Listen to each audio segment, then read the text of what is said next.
पुराने शहर की तंग गलियों में एक भिखारी जिसका नाम रामू था, हर दिन भीख मांगकर अपना गुजारा करता था। उसकी उम्र करीब 50 के आसपास थी, मगर झुर्रियों और धूल में सनी दाढ़ी के कारण वह 60 से अधिक का दिखता था।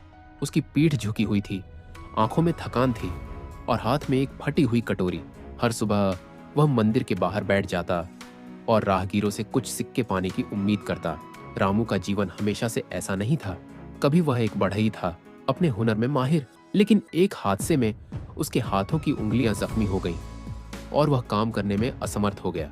धीरे धीरे उसकी जमा पूंजी खत्म हो गई और उसे सड़कों पर आना पड़ा। अब उसकी जिंदगी का मकसद सिर्फ अगले दिन के लिए खाना जुटाना था। वह अपनी बदकिस्मती को कोसता और सोचता कि काश ऐसा हादसा न हुआ होता। एक ठंडी सुबह जब रामू मंदिर की सीढ़ियों पर सिकुड़ कर बैठा था, तभी एक साधु वहां से गुजरा।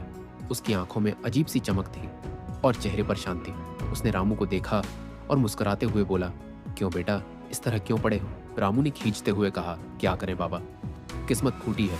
जब भगवान ही रूठे हों तो और क्या कर सकता हूँ। साधु हंसा और बोला, तू भगवान को क्यों कोसता है? अपनी सोच बदल, तेरी दुनिया बदल जाएगी। रामू झुंझलाकर बोला, सोच बदलने से क्या मेरे हाथ ठीक हो जाएंगे? क्या मेरे पास घर या पैसा आ जाएगा?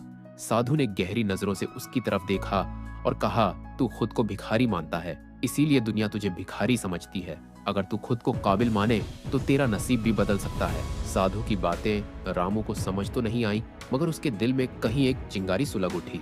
अगले दिन वह उठकर पास के बगीचे में चला गया। वहां उसने देखा कि कई सूखी टहनियां और लकड़ियां पड़ी थी। उसके दिमाग में एक विचार आया। किसी तरह उसने उन लकड़ियों से छोटी मोटी चीजें बनानी शुरू की, चम्मच, खिलौने और छोटी मूर्तियां। शुरुआत में लोगों ने उसकी बातों पर ध्यान नहीं दिया, मगर धीरे धीरे उसकी मेहनत रंग लाने लगी। जो राहगीर उसे सिक्के दिया करते थे, अब वे उसकी बनाई चीजें खरीदने लगे। रामू की आंखों में एक नई चमक आ गई। कुछ महीनों में रामू की हालत सुधरने लगी। उसने एक छोटी सी जगह किराए पर ले ली, जहां वह अपने बनाए सामान बेचता था। उसके पुराने साथी भिखारी यह देखकर हैरान थे। एक दिन उनमें से एक ने रामू से पूछा, कैसे किया तूने ये सब? रामू मुस्कुराया और साधु की कही बात याद करके बोला, सोच बदलो तो किस्मत भी बदल जाती है।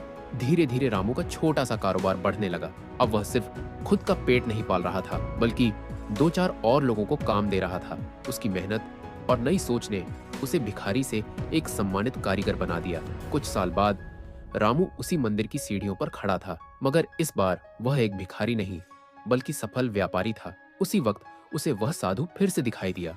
रामू ने दौड़कर उनके पैर छुए और बोला, आपकी बात ने मेरी दुनिया बदल दी बाबा। साधु मुस्कुराया और बोला, बेटा, मैंने सिर्फ राह दिखाई थी, चलना तो तुझे ही था। रामू की आंखों में कृतज्ञता के आंसू थे।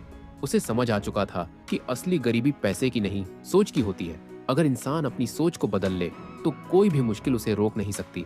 रामू की कहानी हमें सिखाती है कि परिस्थितियां चाहे कितनी भी कठिन क्यों ना हो, हमारी सोच और हमारे प्रयास उन्हें बदल सकते हैं। खुद को बेबस मान लेने से ही हम असल में हारते हैं। अगर हम अपनी सोच और नजरिए को बदलें तो कोई भी मुश्किल बड़ी नहीं रहती।